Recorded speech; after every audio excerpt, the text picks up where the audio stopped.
On starry nights when the moon is full and the air still, you can hear the sounds of faraway ships and distant laughter.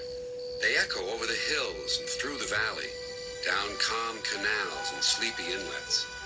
Every engine knows that these are the sounds that say the harbor is hard at work at the big station by the sea.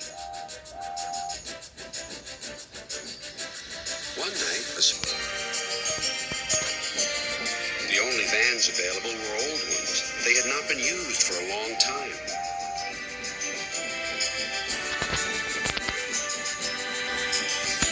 Henry waited impatiently by the quayside as Duck shunted them into position.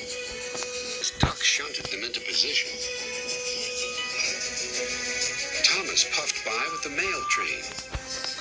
Henry waited impatiently by the quayside. Thomas puffed by with the mail train.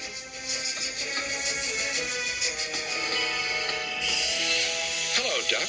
Going fishing? I'd take care if I were you. Why? Huffed Duck. Well, for one thing, puffed Thomas, remembering his own experience, if fish get into an engine's boiler, they always cause trouble. And for another, fish can be awfully smelly. And I know what I'm talking about. Good night.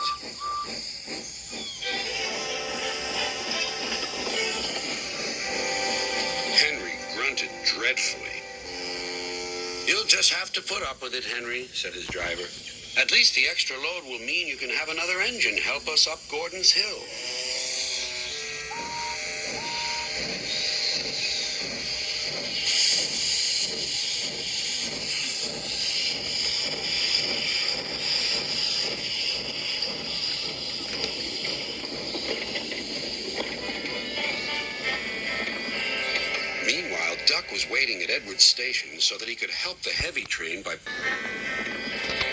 Meanwhile, Duck was waiting at Edwards Station so that he could help the heavy train by pushing from behind.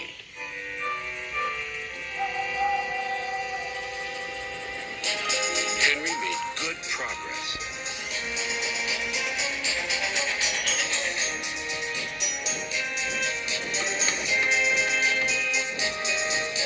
When they reached Edwards Station, his driver stopped the train beyond the platform.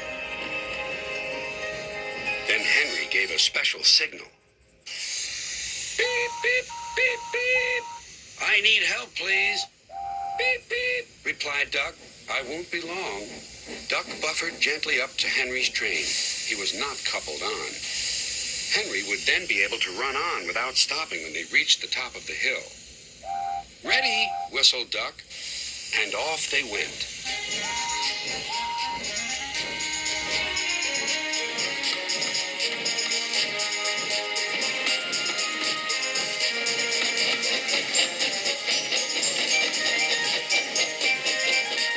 Soon they reached Gordon's Hill. Push hard, puffed Henry. We're doing it, replied Duck. Henry was pulling his train harder than he realized.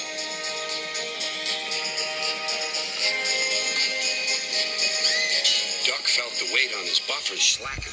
Then Duck noticed something else. There's no sign of a tail lamp, he puffed. He whistled, but there was no reply. Meanwhile, Henry had noticed something too. My train's getting heavier, he thought to himself. I'm slowing down. Then there was trouble.